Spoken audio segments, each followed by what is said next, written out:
Bismillahirrahmanirrahim. Assalamualaikum warahmatullahi wabarakatuh. Sama saya Coach Saiful. Sekiranya video ini lalu dia FM anda, jangan lupa untuk tekan ke 5 butang sebelah kanan handphone anda dan bersabar dengan Coach. Okey, kalau 5.3.2005 macam mana nak kira? Okey, senang saja. Jom follow Coach macam mana nak kira.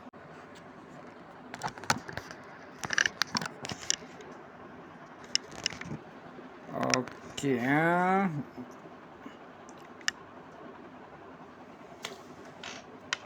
Okey, apa tarikhnya? 5/3/2005. 5 bulan 3 2005. Okey.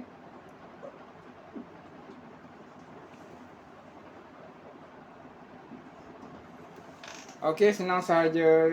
Okey, hanya gunakan operasi tambah. 0 tambah 5, 5. 0 tambah 3, 3.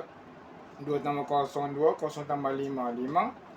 Okey, 5 tambah 3, 5, 6, 7, 8. 2 tambah 5, dapat 7. 8 tambah 7, 16. 8, 16 dapat 15. Jadikan satu angka. Okey, 1 tambah 5 dapat 6. Okey, kemudian tambahkan okey, sisi belah kanan, sayap belah kanan. 2 tambah 7, 7, 8, 9. 5 tambah 7 tak sebelah dia. 5 tambah 7 dapat 12. Jadikan satu angka. 1 tambah 2 dapat 3. 9 tambah 3, 9, 10, 11, 12 dapat 12. Sama juga, jadikan satu angka. 1 tambah 2 dapat 3. 3 tambah 8, 8, 19, 11 dapat 11. Jadikan satu angka. 1 tambah 1 dapat 2.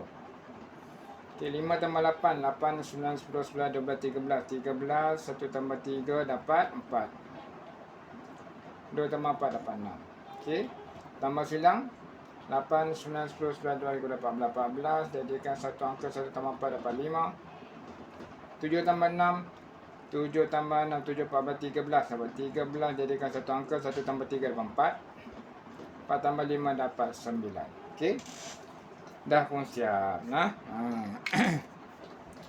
Itulah cara nak kira dia. Jadi aku rasa disebabkan video ni daripada video yang berkaitan dengan pola 83, mungkin tuan badan nak tahu ada tak pola 83 kat sini. Okey.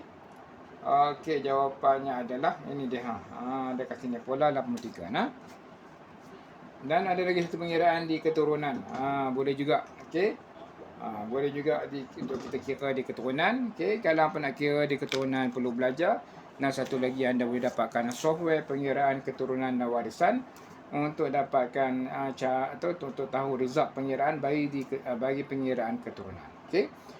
Dan sekiranya anda berminat untuk dapat untuk Coach huraikan katakan tarikh lahir anda daripada nombor asasnya, okay, kemudian nombor cerminnya, okay, status kewangannya, okay, dan pola-polanya, okey, pola 1, pola 2, okey, ada pola yang ketiga, pola 4, okey, pola 5, pola 6, okey. Dan lagi ada beberapa pola lagi, okey. Ataupun aku huraikan berkaitan keturunan dan warisan, anda boleh dapatkan servis pengiraan tarikh lahir. Sama ada yang asas, dan untuk yang asas hanya pengiraan bawah dan atas. Ataupun nak yang lebih detail. Yang lebih detail ada 6 video Coach akan sediakan. Okay, dalam pengiraan ni ada berkaitan dengan ada juga berkaitan dengan masalah kewangan, kitaran tahunan bersembilan, kemudian masalah kesihatan, arah kejayaan, berkaitan dengan keseriusan jodoh, dan apa lagi, dan beberapa bab lagi lah. Itu yang lebih detail lagi, full analisis tarikh lahir. Ataupun aku ceritakan hanya bahagian berkaitan dengan kerjaya, ataupun nak aku ceritakan, nak huraikan hanya dalam bab jodoh. Jadi anda ada 4 pilihan. Yang asas, yang kedua yang lebih detail, yang ketiga bab jodoh, yang keempat bab berkaitan dengan kerjaya. Okey. Nak tahu berlanjut, anda boleh hubungi Coach dan DM Coach lah. Sama ada hampa nakkan, ada mahukan pengiraan huraian bacaan, ataupun hampa nak package belajar dia lah. Nak belajar sendiri ilmu ni. Okey. Boleh hubungi Coach. Ya Allah. Assalamualaikum warahmatullahi wabarakatuh. Dan terima kasih kerana menonton video ini.